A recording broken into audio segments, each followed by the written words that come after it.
Have you ever wondered what made the British Empire set its sights on India, a land so far from its own shores? India, a land of enchanting diversity, teeming with a rich tapestry of culture and history, has long been a magnet for foreign powers.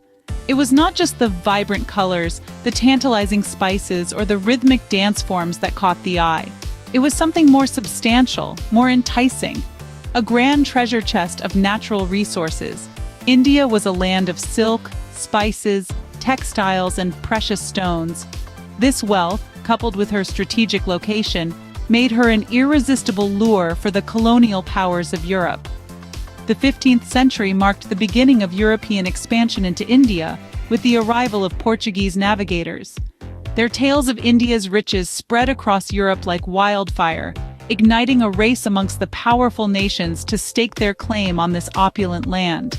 Yet it wasn't until the 19th century that Great Britain, the leading empire of the time, decided to join this race. The allure of India was not simply her wealth, it was also the promise of economic opportunities. The British Empire, with its sharp acumen for trade and expansion, saw India as a pivotal trading fortress on the route to other Asian countries. The prospect of exploiting India's resources and trading potential was too tempting to resist. But the British weren't just lured by the economic gains. They saw a land embroiled in political turmoil, a land where kingdoms waged endless wars for dominance. They saw an opportunity, an opening to exploit the strife and hostility amongst the Indian rulers and establish control over this resource-rich land. The British, however, were not just interested in trading. They saw an opportunity to establish control over this resourceful land. The allure of India lay not just in her wealth, but in the potential to control and dictate her future. The stage was set for one of history's most significant acts of colonization. India, a land of many kingdoms, was not united, and this fragmentation was a golden opportunity for the British. The subcontinent was a puzzle of territories, each ruled by their respective monarchs, princely states, and tribal chiefs. These rulers often locked horns with each other over territory, power, and prestige, creating a volatile political landscape ripe for exploitation. The British, with their keen sense of strategy, saw this as a perfect opportunity.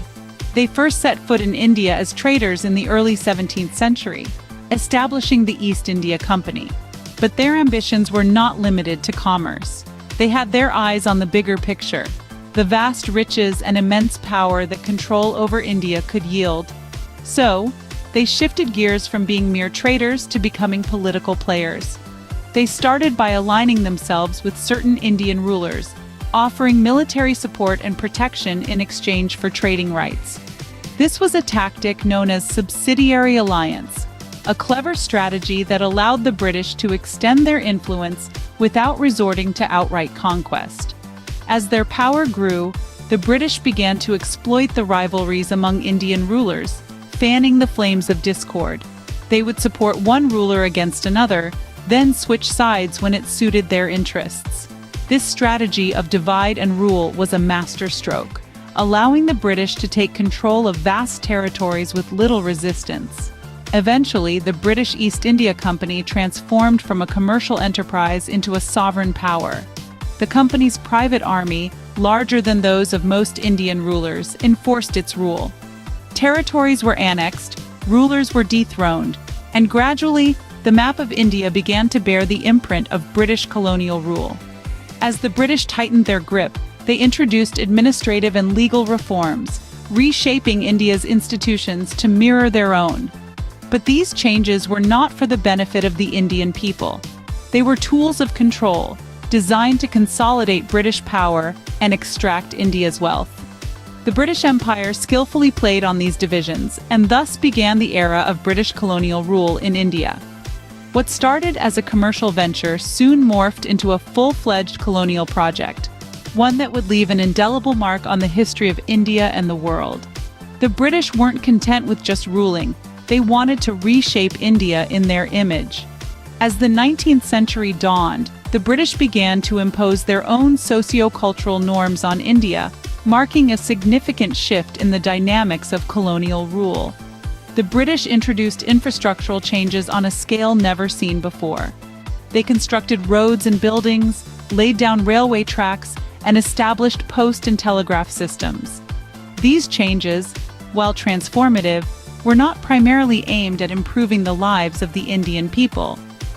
Rather, they were strategic moves designed to strengthen British control over the country and facilitate the extraction of India's resources. Imagine for a moment an elaborate network of railroads crisscrossing the vast Indian landscape. To an onlooker, it might seem like a symbol of progress, of the march towards modernity. But behind this facade of development lay a calculated design.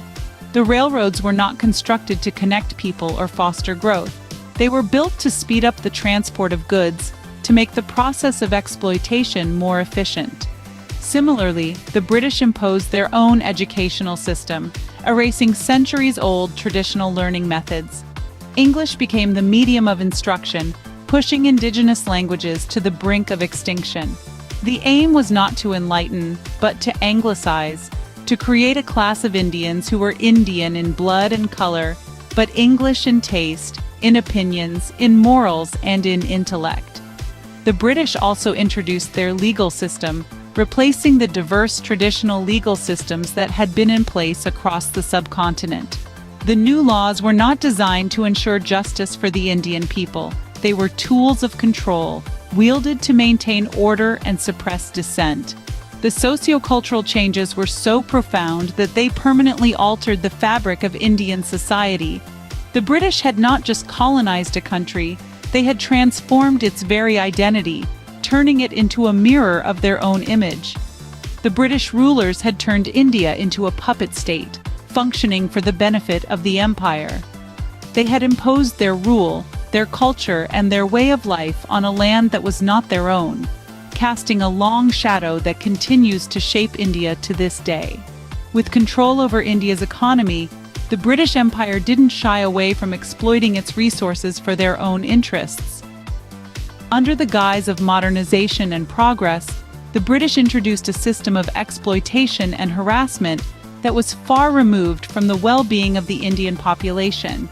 The British Empire held the reins of the Indian economy tightly in its grasp.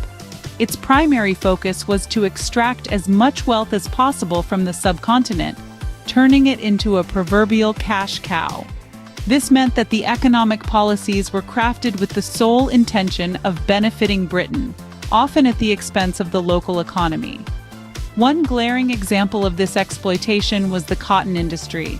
India, known for its fine cotton, was forced to export raw cotton to Britain. This cotton was then processed in British factories and sold back to India as finished goods, often at a higher price. This monopoly not only crippled the local Indian industry, but also led to the exploitation of Indian farmers and workers. Similarly, the British manipulated India's agriculture sector. They implemented a system of land revenue that required farmers to pay a fixed sum of money, regardless of the crop yield.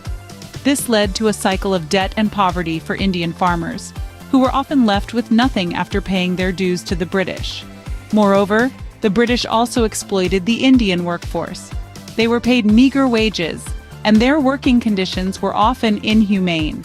Workers in tea estates, coal mines, and factories were subjected to long hours of work under harsh conditions. The British rule also saw the introduction of a new class system. The British favored those who complied with their rule, creating a divide among the Indian populace. This divide and rule policy further consolidated their control over India. In conclusion, the British rule was not about improving the lives of Indians, but about using India as a cash cow to fuel their own prosperity. This period of exploitation left a deep scar on India's economy and society, the effects of which can still be seen today. The Indian populace, however, was not one to remain silent in the face of oppression. As the British tightened their grip, the seeds of rebellion began to sprout amongst the masses. This marked the birth of the national independence movement, a testament to the indomitable spirit of the Indian people. A wave of resistance began to sweep across India. The people, weary of foreign rule and exploitation, rallied behind leaders who dared to challenge the might of the British Empire. Among these leaders, one name stood out: Mahatma Gandhi. Gandhi, with his philosophy of nonviolence and peaceful civil disobedience, became a beacon of hope for millions. His message was simple, yet powerful. Resist, but do so without hatred or violence. Under his leadership, the struggle for independence took a new turn. From the Salt March, a 240-mile trek on foot to protest the British monopoly on salt, to the Quit India movement calling for an end to British rule, Gandhi's nonviolent protests shook the very foundations of the British Empire in India. But the path to independence was fraught with challenges. The British Empire, unwilling to relinquish its hold, struck back with force. Protests were met with violence, leaders were imprisoned. Yet the will of the people remained unbroken. Each act of oppression only fueled the flames of resistance further. The struggle culminated in the historic year of 1947. After 2 centuries of foreign rule, India finally broke free from the shackles of colonization. The dawn of August 15, 1947, marked the birth of a new nation, independent, free, and ready to chart its own course. This victory was not just a testament to the spirit of the Indian people, but a beacon of hope for all oppressed nations around the world. The colonization of India by Great Britain was a dark chapter, but it also serves as a testament to the indomitable spirit of India and its fight for freedom. The legacy of this struggle is a reminder that even in the darkest times, the spirit of freedom can never be extinguished. That's a wrap for today, folks. If you enjoyed, tap that like button. Don't miss out on the fun. Subscribe to stay tuned. The excitement is just beginning.